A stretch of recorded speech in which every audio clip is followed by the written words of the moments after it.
Hello everyone, so this is the weekly explanation video for the daily puzzle.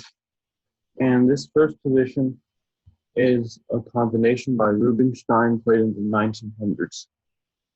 First off, we can notice that the white king is very weak. Black has the queen knight situated over here, very near the king, and has two bishops that are slicing through white's position. We can notice that the white queen is defending h2.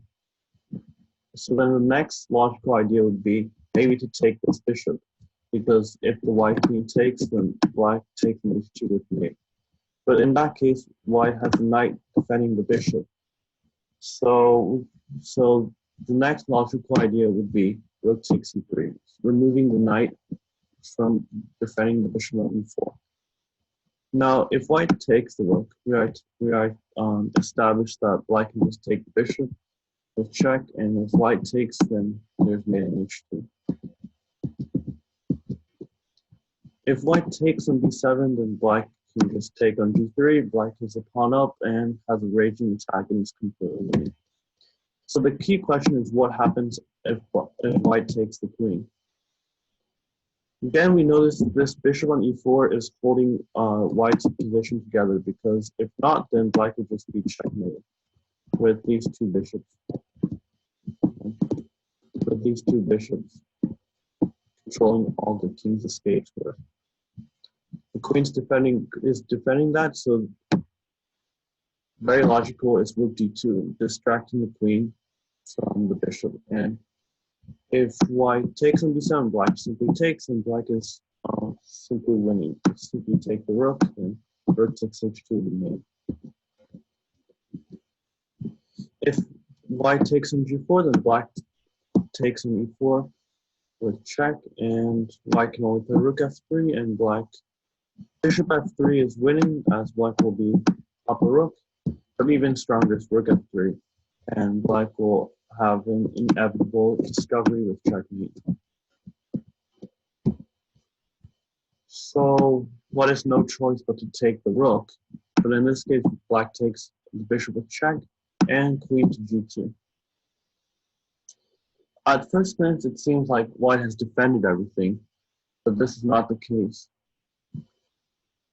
While he has guarded this diagonal over here, the king is still stuck in h1, and we still have a knight and a rook. So what can we do with these pieces? Well, the answer is black can play rook h3 and with unstoppable mate. The queen is pinned, so it can do nothing to protect h2, but look at white's other pieces. They're completely helpless to stop black from checkmating, right?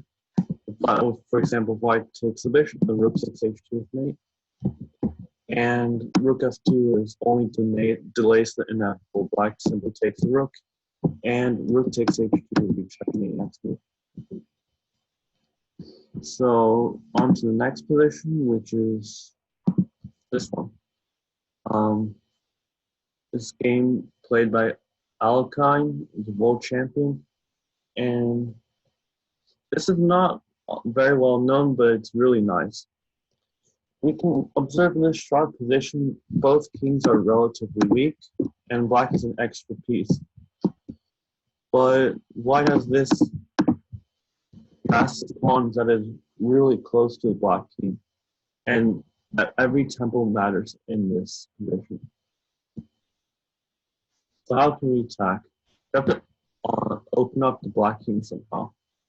So one logical idea is to play b6. White simply wants to play b7, next move to checkmate. So black takes the queen, why not? Looks like black is just winning. But now white simply plays c takes d6. Now we see the point of white's play. White opens up the c pouch, threatening mate, and also threatens b7. So how can black stop a checkmate threat? If rook takes rook, then the point of the whole puzzle was b7 check, king b8, and now white deflects the king from stopping the b pawn. Bishop takes a7, king takes, b8 queen, king takes a6. We have to be a bit careful here. It's not an elementary mate because black has rooks guarding defending the squares, but queen b5 is a nice move, pushing the king back. Now queen h4, and we have a lateral mate. If bishop, after bishop a5, queen takes a5 mate.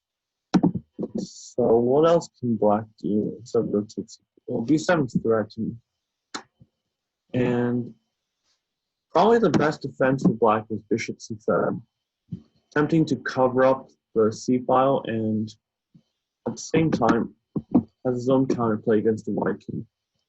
White plays b7 check, king b8. The black rook hasn't left the back rank yet, so bishop a7 doesn't work. The easiest for white is probably just b takes c8, queen, king takes, and simply king h1, removing himself from the pin. Though white only has a rook for a queen, white has a devastating attack with numerous threats everywhere.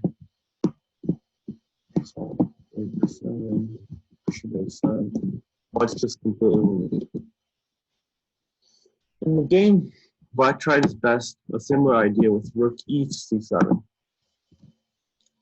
to sacrifice some material back to slow down the white attack. But now Alakai found a beautiful idea.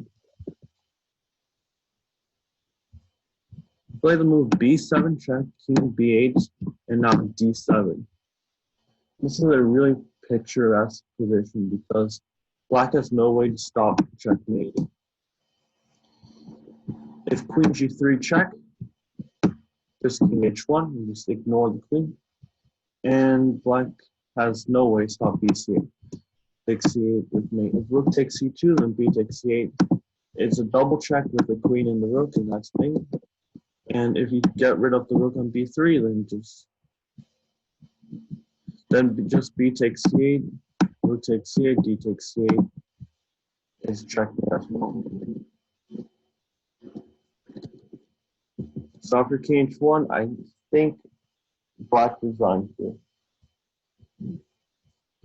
So the next position is a very strange one. Here we have 4 queens on the board. Both kings are unsafe, and the presence of 2 queens from each side allows for many attacking opportunities. So if we're black, we see the king is on a4. It's pretty limited, but it looks at first glance relatively safe. Like, how do we reach this king? We want to play rook a3 check, but the pawn's guarding it. So what do? Just remove the guard. Queen takes b2, removing the pawn from guarding a3. And white takes this queen, and queen a3 is mate. So white has no choice to take this queen because black is threatening mate. Now we have a forced sequence: rook a3 check, queen takes b4, queen takes b2 check. And white can't block with this knight because black's bishop is pinning it. And if king c4, then queen c3 is mate. So white can only play queen b3. Rook takes b3, a takes b3. Now the key move is queen f2. Black simultaneously guards the bishop. Guards his bishop and attacks c5 knight and wins it. At the same time, he's also guarding the d4 square from a check. For example, if white plays queen d5, black can simply take on c5, trade all the pieces, and play g3 in the pawn with queen. White played king a4 in the game, and queen takes c5 is winning, but black found the strongest move, which was g3. And here white resigned because the pawn is unstoppable to queen, unstoppable, and it's going to queen, and white has no checks. f6 is controlled, d4 is controlled. The problem for white is if the knight moves anywhere, then queen a2 is made. So after g3, white resigned.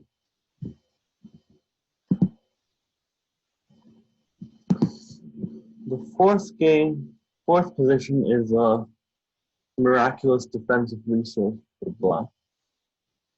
It looks like white is just up in exchange and queening his pawn, but the white king is a bit exposed and black has a big pawn mass to make it. Black shouldn't play passively because black just down material and it's just completely lost. as white has an extra exchange for living. Rooks for knight and a pass pawn b7, white's completely winning. So black has to create some counterplay. Most obvious is f takes g4, opening up the rook, so black can create some havoc on near the king. Black also has a knight and some pawns. So white should just play b7. What else can you do? Just b7 and try to promote a queen. Black takes on f2, white takes king h1. Now here's the critical moment. What to do for black? If black gives a check on g3, then he's losing after king h1 because rook takes d2, b8 queen, king h7, white picks up knight on g3 with extra queen.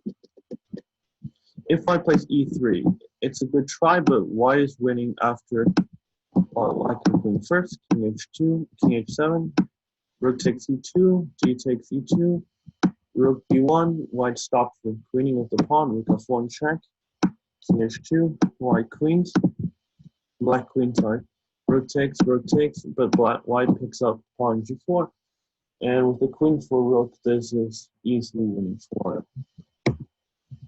But we notice in this variation, key for white was rook b1, stopping the pawn from promoting. So the correct move is rook f1 check. It's an absolutely brilliant move, taking control of the first rank. White is forced to play king g2 and e3. This is really incredible because white will promote the queen with check, king h7, and this position is actually a draw.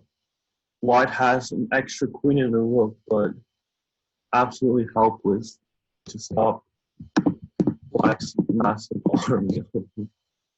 For example, if white plays king takes f1, black just takes the pawn, the rook on d2, starting to promote rook c1, rook b1, stopping the promotion. But here black is knight c1, and it's really a beautiful position. White has a queen and rook, but it's absolutely helpless to stop this motion as the black knight just dominates. As the black knight just dominates the white rook and queen. Black is just winning here. If rook takes g4, then this is a perpetual after rook f2, king h1, rook f1, king h2, rook f2, perpetual, for example. Because white cannot play rook g2. Rook g2, then actually black wins. After what black takes, e takes d2, turning promote, white plays queen b1, but then again the same knight c1, the knight dominates the queen, black's promoting and winning the game. So best for white is again rook takes e2, rook takes e2, g takes e2, rook b1, again stopping the promotion. But if we compare with this position, here the white king was on h2, here it's on g2. Here on h2, it's on g2. So the difference is black can take on h3 with check, eliminating the last pawn. Takes, now he queens, rook takes, and rook takes. And though white has a queen for rook, white has no pawns, and black has a really solid structure on king side. Black easily draws this by bringing the rook to f6, or the rook to g5 will be protected by the pawns, and black just waits. Black just waits, and it's an easy fortress in the draw. Really spectacular resource for black. The queen and the rook down, the white can't win. This fifth game,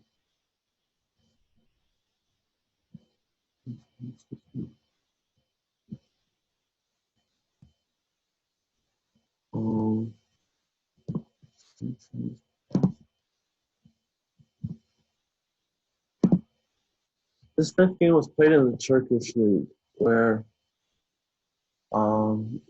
played between two grandmasters, and it's white to move. The original game had a pawn on b2, but if there's a pawn on b2,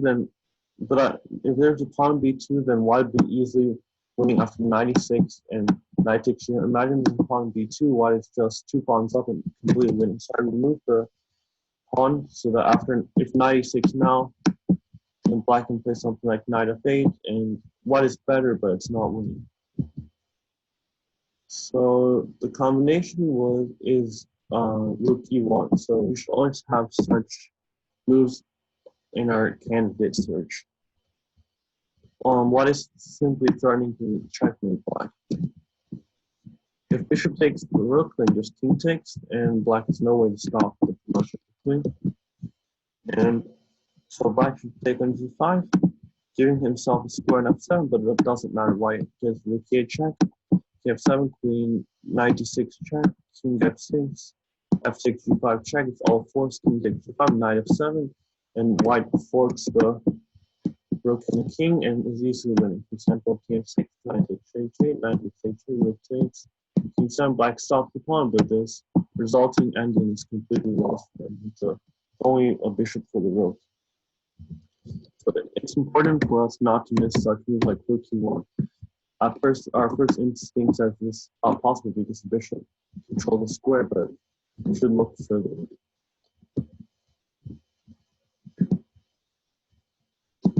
Yeah, and so this position is a positional concept.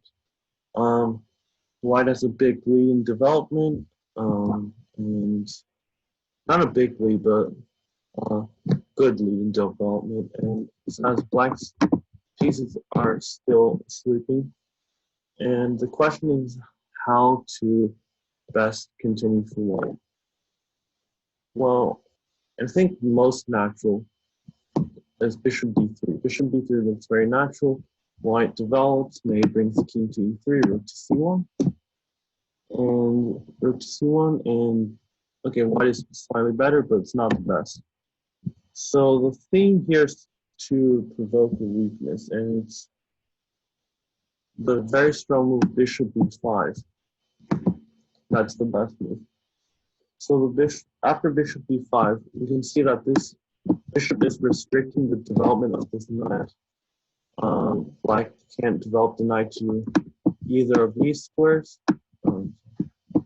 And it also restricts the development of this bishop, because if bishop d7, then simply take and take the pawn on d7.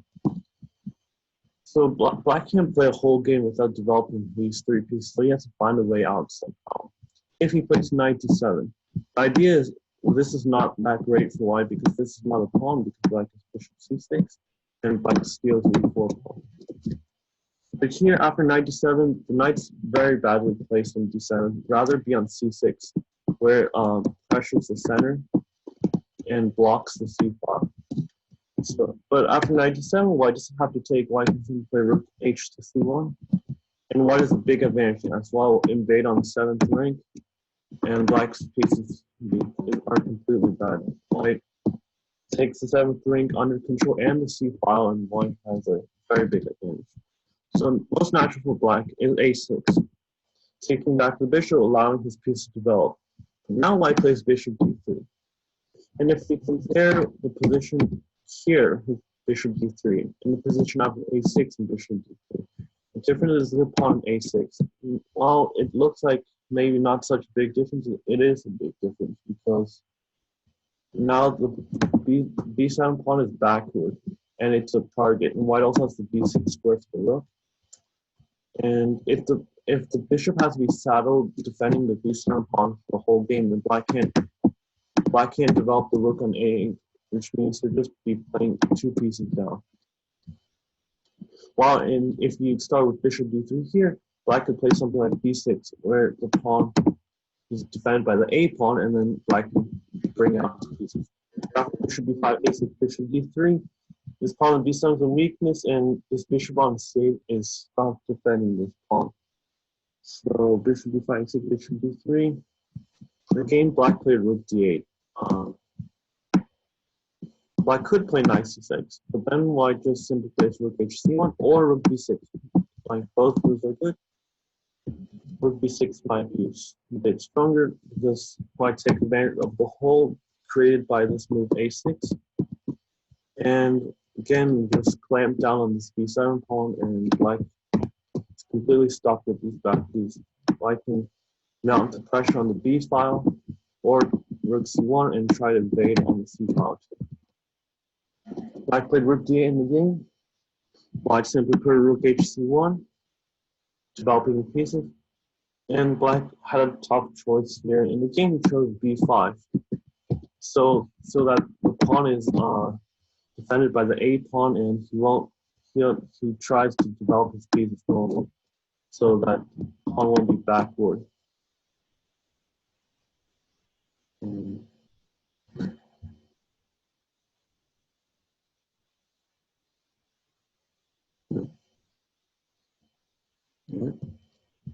So the pawn won't be backward on b7.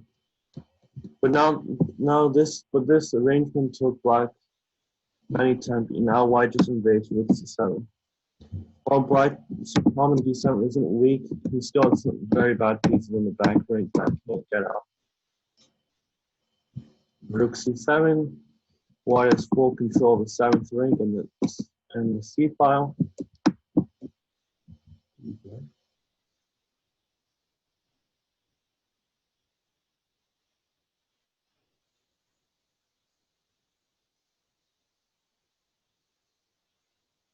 Rooks.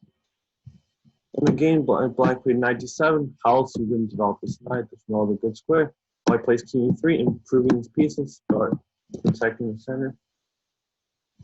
I mean, we should not be afraid in this kind of endgames to rotate the center, because, first of all, white has a big pawn center guarding many squares, and with black pieces like this, like there's no way there'll be any danger. But king e3, black played knight f6, developing. White played knight e5, putting more pressure. The knight's very good in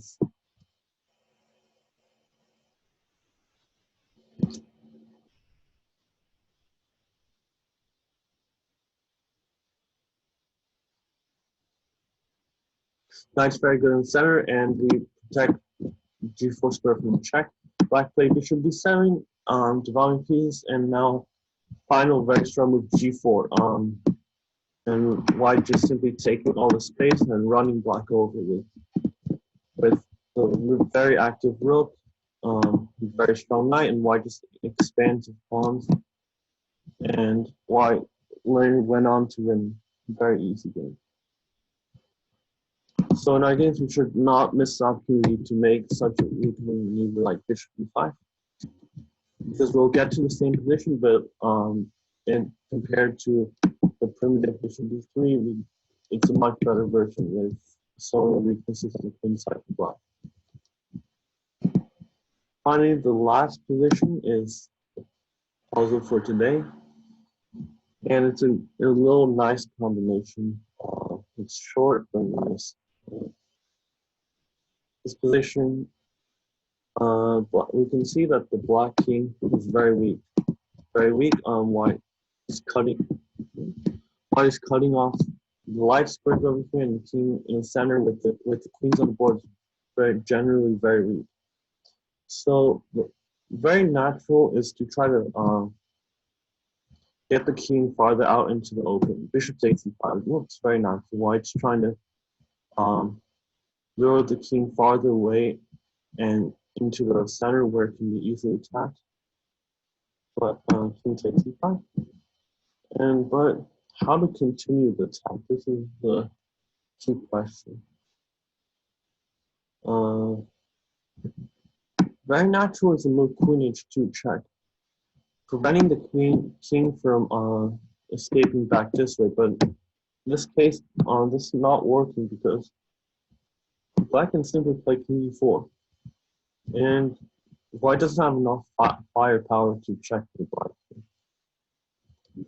So when we make the sacrifice of e5, we should consider all checks and see that we have this move queen d2 check, which is very strong.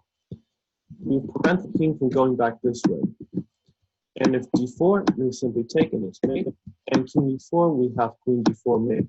And this is a typical pattern where the queen is adjacent to the king and the bishop is 2 squares away, guarding the same squares. And it's made. So now we force the king to d6. Now that the king has gone that way, we switch back to our side. Queen h2 check. We take away the escape square c7. Once again, we've said that the bishop takes away the white square, and that leaves black with just one move, king c5. But now the queen drops in on c7, and the pawns do a good job of taking away these escape squares. Black, black king has nowhere to go. He can only block, and we simply take the bishop, and it's checkmate. So it's a really nice sequence. Bishop e5 is obvious, and then we should widen our search of candidates and find the queen b2 check. Not the most natural check, but very effective in queen h2 search into the reset with me. So that's it for this week. Hope you guys enjoyed. I'll see you guys next week.